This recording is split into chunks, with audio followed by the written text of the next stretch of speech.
Assalamualaikum warahmatullahi wabarakatuh. Halo teman-teman, perkenalkan nama saya Rizky Dana Sulfa. Saya dari program studi manajemen bisnis syariah. Nah, di sini saya akan menjelaskan beberapa ringkasan dari teman-teman saya dari kelompok 7 sampai kelompok 14. Nah, langsung saja ayo kita perhatikan. Nah, yang pertama itu ada dari materinya kelompok 7. Nah, kelompok 7 ini menjelaskan tentang joint product dan by product. Nah, joint product ini adalah satu atau lebih produk yang dihasilkan secara bersamaan dalam satu produksi. Nah, nilainya juga ini sangat signifikan. Contohnya itu seperti pengolahan minyak mentah yang bisa menghasilkan solar dan bensin. Sedangkan by product ini adalah produk sampingan yang dihasilkan dalam satu produk yang sama, tetapi nilainya itu relatif lebih rendah dibandingkan produk utama. Biasanya produk sampingan ini juga muncul secara tidak sengaja. Contohnya itu seperti ampas kelapa yang bisa diolah lagi menjadi bahan makanan serundeng. Nah, selanjutnya ini ada dari kelompok 8 yang membawakan materi just in time. Nah, just in time ini adalah sistem produksi yang bertujuan untuk meminimalkan pemborosan dengan cara hanya memproduksi barang sesuai dengan kebutuhan dalam jumlah yang dibutuhkan dan tepat waktu. Nah, contohnya itu seperti sistem pre-order. Pre-order ini kan kayak pesan dulu baru dibuatkan. Nah, ini bisa meminimalkan pemborosan dan mengefisienkan waktu. Nah, tujuan dan manfaat just in time. Yang pertama itu ada mengurangi pemborosan dan biaya persediaan, memproduksi sesuai permintaan konsumen, meningkatkan partisipasi dan tanggung jawab karyawan, mengurangi produk yang cacat, dan mempercepat rotasi persediaan. Nah, selanjutnya itu dari kelompok 9, material controlling. Nah, material controlling ini adalah kegiatan untuk mengelola persediaan bahan baku secara efisien, mulai dari perencanaan, pembelian, penyimpanan, hingga penggunaan, agar proses produksi berjalan dengan lancar dan biaya bisa ditekan. Jika perusahaan terlalu banyak menyimpan bahan baku, biaya gudang dan resiko kerusakannya itu akan meningkat. Tapi kalau terlalu sedikit juga bisa jadi produksi itu berhenti karena bahan habis. Nah, material controlling ini berusaha mencari jumlah yang pas sehingga tidak terlalu banyak dan tidak terlalu sedikit. Metode material controlling. Nah, metode material controlling ini ada 4. Yang pertama itu material requirement planning. Nah, MRP ini adalah metode penentuan bahan baku berdasarkan model permintaan, terikat status permintaan, perkiraan penerimaan, dan jadwal produksi induk. Nah, yang kedua ini ada economic order quantity. Nah, economic order quantity ini adalah jumlah pemesanan yang paling ekonomis, yang mana jumlah bahan baku dan bahan pembantu dapat meminimumkan jumlah biaya pemeliharaan barang di gudang dan biaya pemesanan setiap tahun. Nah, economic order quantity ini menunjukkan barang yang harus dipesan setiap kali pemesanan, sehingga biaya sediaan keseluruhan menjadi sekecil mungkin. Nah, yang ketiga ini ada ABC analis. Nah, ABC analis ini merupakan metode pengklasifikasian barang berdasarkan nilainya. Nah, mulai dari nilai tertinggi hingga nilai terendah. Yang terakhir ini ada FIFO, first in dan first out.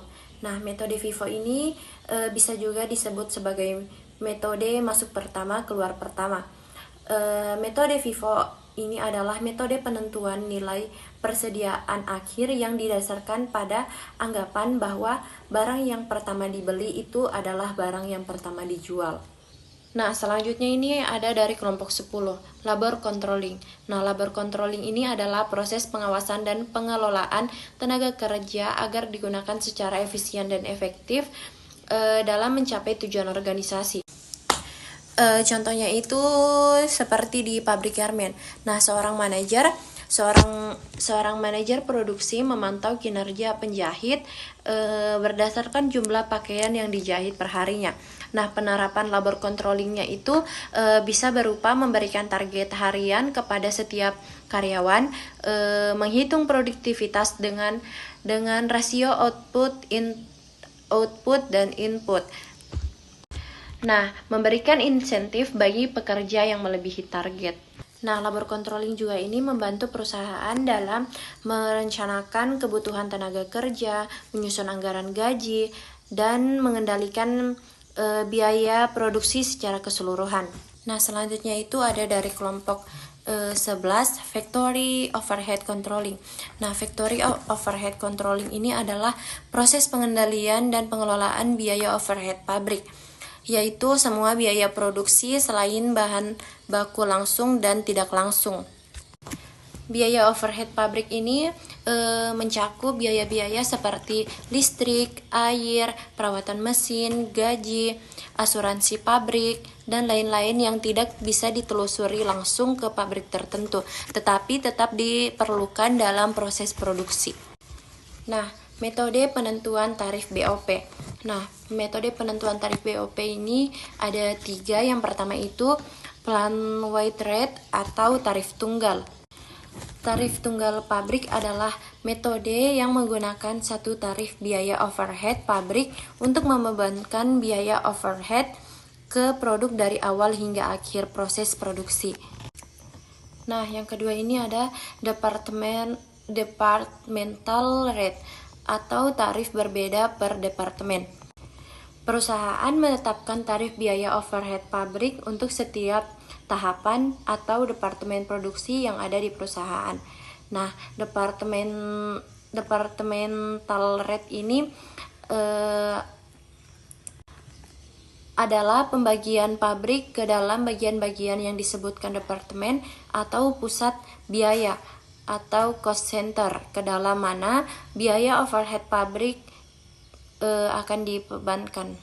Yang ketiga ada activity based costing. Tarif setiap aktivitas adalah tarif biaya overhead pabrik yang ditetapkan untuk setiap aktivitas dalam pembuatan produk yang dikenal sebagai activity based costing.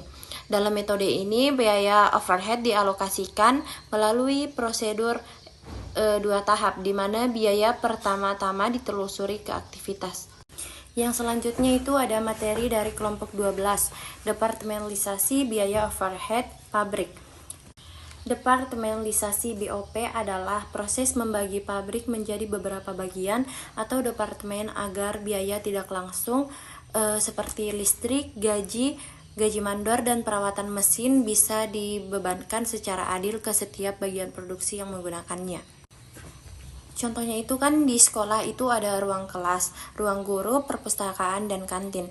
Nah, setiap ruangan ini pasti punya biaya operasionalnya sendiri, seperti listrik, kebersihan, dan lain-lain.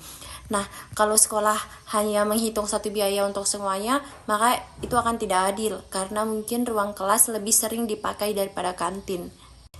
Nah, tujuan dari departementalisasi BOP sendiri itu adalah untuk membagi dan membebankan biaya tidak langsung secara adil, tepat, dan akurat kepada setiap departemen dalam proses produksi. Nah, yang selanjutnya itu ada dari kelompok 13, penetapan sistem biaya standar dan analisis varian. Nah, penetapan sistem biaya standar adalah proses menentukan biaya ideal atau biaya yang seharusnya dikeluarkan untuk memproduksi satu unit produk dalam kondisi normal. Nah, biaya ini ditetapkan sebelum produksi itu dimulai dan digunakan sebagai patokan untuk menilai apakah proses produksi berjalan efisien atau boros.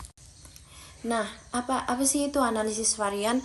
Nah, analisis varian ini adalah proses membandingkan antara biaya standar dengan biaya aktual dalam proses produksi. Tujuannya itu untuk mengetahui apakah ada selisih varian serta apakah selisih itu menguntungkan atau merugikan bagi perusahaan. Nah, analisis varian ini penting untuk mengetahui penyimpanan biaya, mencari penyebabnya apa, dan memperbaiki proses agar perusahaan bisa lebih hemat dan efisien. Nah, yang terakhir itu dari kelompok 14, analisis biaya pemasaran. Nah, analisis biaya pemasaran adalah proses mengukur, mengevaluasi, dan membandingkan pengeluaran pemasaran dengan hasil yang diperoleh, seperti peningkatan penjualan, loyalitas pelanggan, atau pertumbuhan pasar. Nah, tujuannya sendiri itu untuk mengetahui seberapa efisien dan efektif biaya yang telah dikeluarkan dalam aktivitas pemasaran, serta untuk membantu perusahaan mengalokasikan anggaran pemasaran secara tepat dan mengambil keputusan yang strategis. Nah, metode analisis biaya pemasaran itu ada 4. Yang pertama itu marketing cost to sales ratio. Ini dia mengukur efisiensi biaya pemasaran dibandingkan penjualan.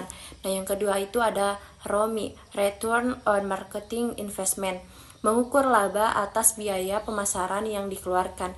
Yang ketiga itu ada Activity Based Costing atau ABC, mengalokasikan biaya ke tiap aktivitas pemasaran secara inci. Nah, yang terakhir itu ada Customer Lifetime Value, menilai seberapa besar nilai pelanggan dibandingkan biaya untuk mendapatkannya. Itulah tadi beberapa ringkasan materi dari teman-teman saya, mulai dari kelompok 7 sampai kelompok 14. Nah, saya Risyandana Sulfa dengan NIM 202305010304 pamit mengundurkan diri. Wassalamualaikum warahmatullahi wabarakatuh.